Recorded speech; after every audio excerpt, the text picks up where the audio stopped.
O que você percebe ali na tua prática, né, o que você tem acompanhado já desde a residência, consultório, assim, que está mais por trás desses transtornos alimentares, assim? Eu acho que assim, criança e adolescente hoje, quando eu atendo, né, atendo muito essa questão bullying. Então é muito importante, né? A gente acha que não acontece, mas ainda acontece muito. E obviamente o bullying está nessa questão dessa relação de questões sociais também, né, na infância. Hoje em dia, adolescentes, 14, 12, 13 anos, já têm acesso a quase ilimitado, né, à internet. Então eles conseguem ver, eles sabem mais ou menos o padrão, né, que supostamente é imposto para eles, que tem que ser um padrão de uma pessoa magra, definida, né, então musculosa. Então, assim, não estar naquele padrão parece que você está fora. Né? Isso pode gerar muitos transtornos alimentares. E por muitas vezes é muito difícil, até você me perguntou, né, qual que é, antes, né, como é que você identifica isso? Por vezes é muito difícil identificar. Né? Então, eu falo que na consulta da psiquiatria a gente tem que avaliar e abordar tudo. Porque por vezes eles vão falar que estão ansiosos, estão depressivos, mas eles não falam que estão sofrendo bullying, não falam que estão às vezes ficando sem se alimentar para realmente chegar a um peso ideal ou supostamente ideal, né? Às vezes eles vão esconder, usam mais roupas largas, né? Nesse sentido. Doutor, meu filho está usando roupa larga, então ele tem algum transtorno? Não, calma, a gente tem que avaliar isso, né? Então são algumas situações que às vezes o médico psiquiatra vai pontuando ali que ele consegue puxar, né, essa questão para o paciente ter o conforto de falar para o médico. Porque às vezes ele acha que não é um problema. Né? Ah, doutor, eu só quero perder peso. Eu estou assim um pouco acima do peso, não estou me sentindo tão bem. Mas de repente não está comendo, não faz as refeições com a família, né? De repente tem alguns problemas orgânicos, outras questões, né? Às vezes hipovitaminoses, outros problemas fisiológicos nesse sentido, por falta da alimentação.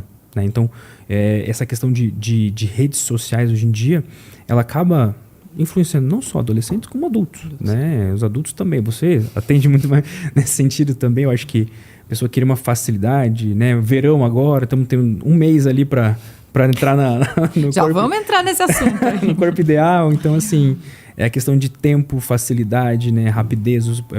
As pessoas querem um tempo, o resultado para ontem, né? E ela vê, às vezes, uma pessoa que está postando no Instagram, mas às vezes essa pessoa treinou 5, 6, 10 anos, ou treinou a vida inteira, que você falou, já teve uma vida mais regrada, né? E a gente almeja chegar naquele patamar. Em um mês. Exatamente. Não é assim que ou menos, né? Se possível, menos.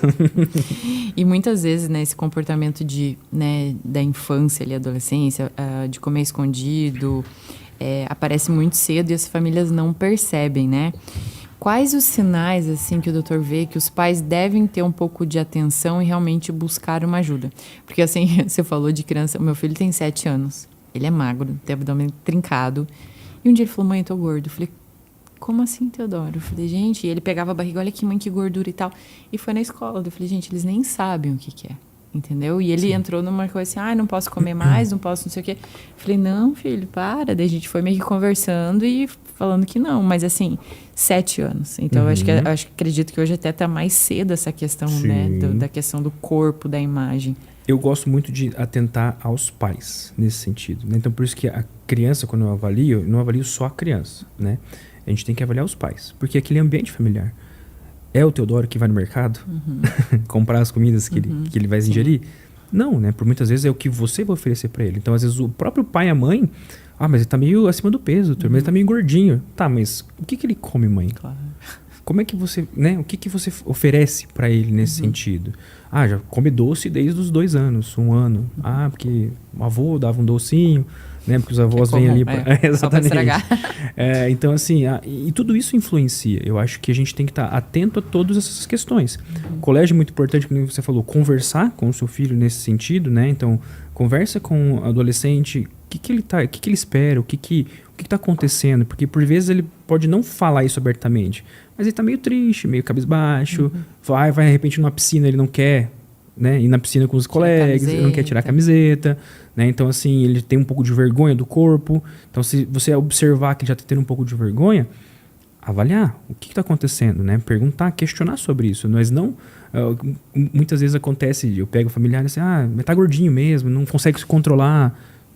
Tá, mas sim, e aí? Como é que a gente vai ajudar? Né? Ele também está percebendo isso, por vezes. Ele olha no espelho, né? Vamos dizer assim. E ele não acha que ele não está se sentindo bem. Mas como é que a gente vai ajudar?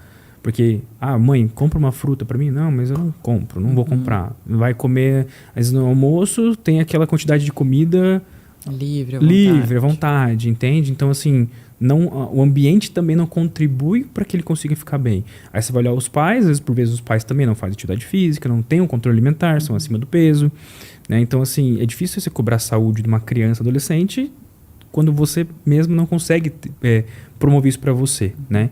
Então, eu acho que olhar os pais nesse sentido também é um bom sinal, né? Porque às vezes a mãe vai, turma, mas e aí? Vamos ajustar? Tá, então vamos sentar aqui. Como é que você também faz a sua alimentação? Eu não